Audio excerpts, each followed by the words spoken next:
Come on, Snake.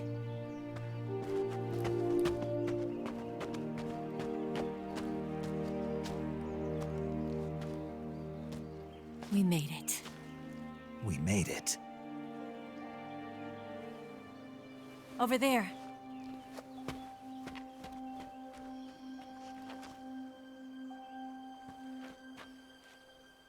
It's the boss, isn't it?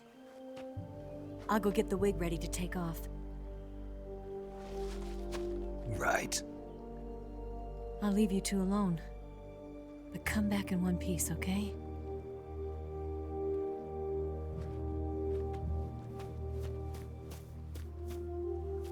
Promise me!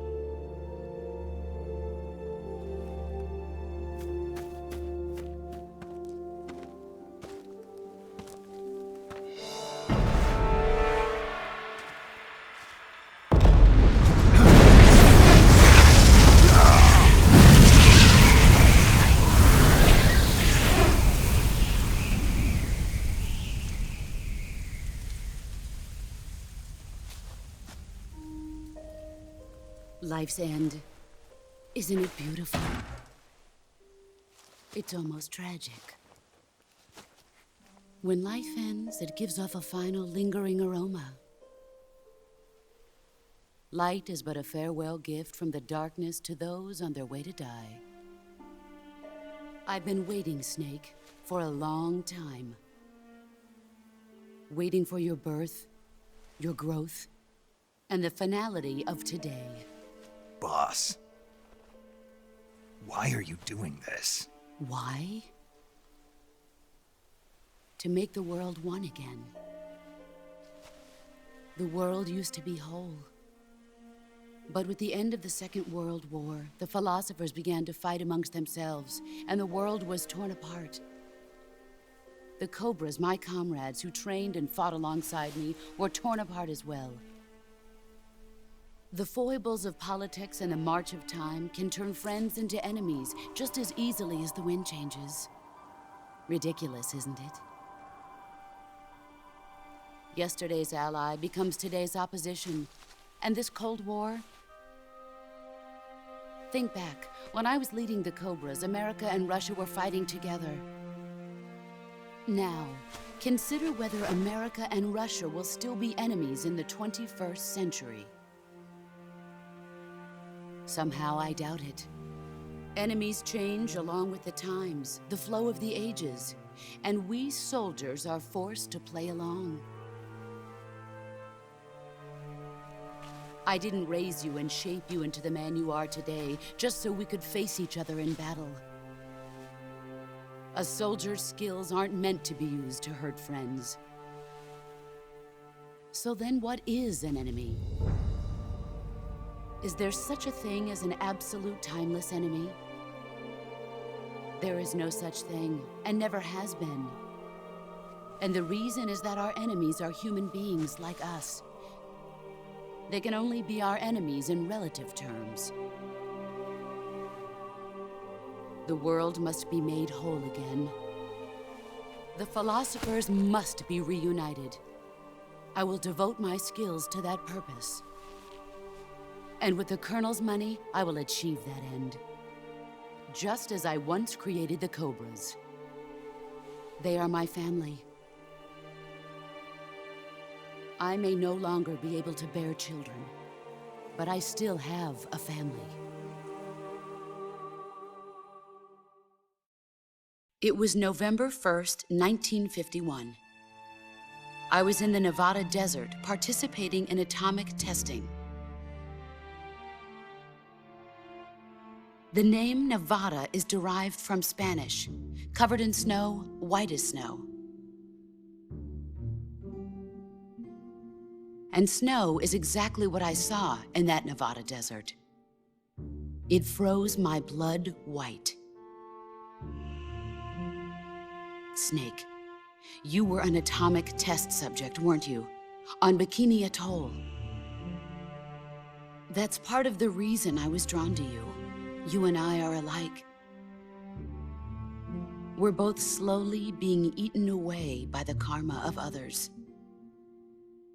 we'll never have the chance to die peacefully of old age. We have no tomorrow. But we can still have hope for the future. In 1960, I saw a vision of the ideal future from space. 3 years earlier, the Soviet Union had succeeded in launching Sputnik, the first man-made satellite in history, into orbit. This came as a huge shock to the United States. In response, America threw everything it had into its own manned spaceflight project, the Mercury program. Even as the Soviets seemed poised to send their first man into space, America was still experimenting with chimpanzees and rockets. The government wanted human data, so they secretly decided to send a human being into space. I was the one they chose. At the time, they didn't have the technology to block out cosmic rays, and whoever they sent up would inevitably be exposed to heavy radiation. That's why they chose me. After all, I'd already been irradiated once. Of course, you won't find any of this in the history books. I could see the planet as it appeared from space. That's when it finally hit me. Space exploration is nothing but another game in the power struggle between the US and the USSR. Politics, economics, the arms race, they're all just arenas for meaningless competition. I'm sure you can see that, but the Earth itself has no boundaries. No East, no West, no Cold War. And the irony of it is, the United States and the Soviet Union are spending billions on their space programs and the missile race, only to arrive at the same conclusion. In the 21st century, everyone will be able to see that we are all just inhabitants of a little celestial body called Earth. A world without communism or capitalism, that is the world I wanted to see. But reality continued to betray me. In 1961, I was sent to Cuba, to Bahia de Cochinos. It was part of a CIA-sponsored invasion under the guise of taking Cuban exiles back to their country. But the US government betrayed them. Our weak-kneed president held back their air support. Defenseless, the exiles were annihilated by the Cuban army. All I could do was watch in silence. I was set up by the very country I'd sacrificed so much for, by the very government I dedicated my life to defending. I was driven from the surface world, and I went underground. Then, 2 years ago, I faced the sorrow, my old comrade in battle. He was my friend. But one of us had to die. I was left with no choice. The sorrow gave his life for me. There is no enmity between us. One must live, and one must die. That was the mission. The ones who gave me that mission were the philosophers. Early in the 20th century, the true holders of power in the United States, the Republic of China, and the newly formed Soviet Union gathered together in a secret meeting that would later be known as the Wise Men's Committee. The secret pact they formed there marked the beginning of the philosophers. But the last of the original members died in the 1930s. After that, the organization began to run out of control, and the Wise Men's Committee degenerated into a mere shell of its former self. The philosophers of today have no sense of good or evil. Their influence extends to countries and organizations involved in every aspect of every war. They have become war itself. That's how they operate. The sacrifices of war cause a shift in the times. This shift leads to renewed conflict, and in turn triggers the next war. Like a nuclear chain reaction, each conflict sparks countless others, forming an endless spiral that will continue on for eternity. Do you understand what I'm saying, Snake? By consuming me and you, the philosophers intend to keep that cycle going forever. It was my father who explained all of this to me. He was one of them. You see, I am the last remaining child of the philosophers. But after he revealed the truth, my father was killed by that same shapeless, formless organization. And my father isn't the only thing the philosophers have taken from me. In June of 1944, the Cobras and I took part in the landing at Normandy. We'd been given a top-secret mission to locate and destroy enemy V-2 rocket installations. I was pregnant at the time. The sorrow was the father. I gave birth on the field of battle. A beautiful baby boy. But my child was snatched away from me by the philosophers.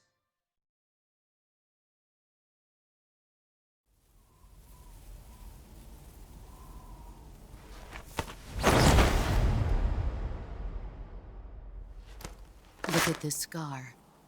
This is proof that I was once a mother. I gave up my body and my child for my country. There is nothing left inside me now. Nothing at all. No hatred, not even regret. And yet sometimes at night, I can still feel the pain creeping up inside me, slithering through my body like a snake.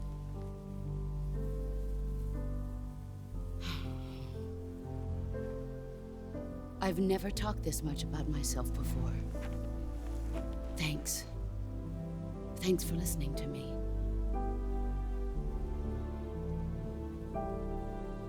I feel content. Snake? Commence the operation. I raised you. I loved you. I've given you weapons, taught you techniques, endowed you with knowledge. There is nothing more for me to give you. All that's left for you to take is my life, by your own hand. One must die, and one must live. No victory, no defeat. The survivor will carry on the fight. It is our destiny. The one who survives will inherit the title of boss. And the one who inherits the title of boss will face an existence of endless battle. I'll give you 10 minutes.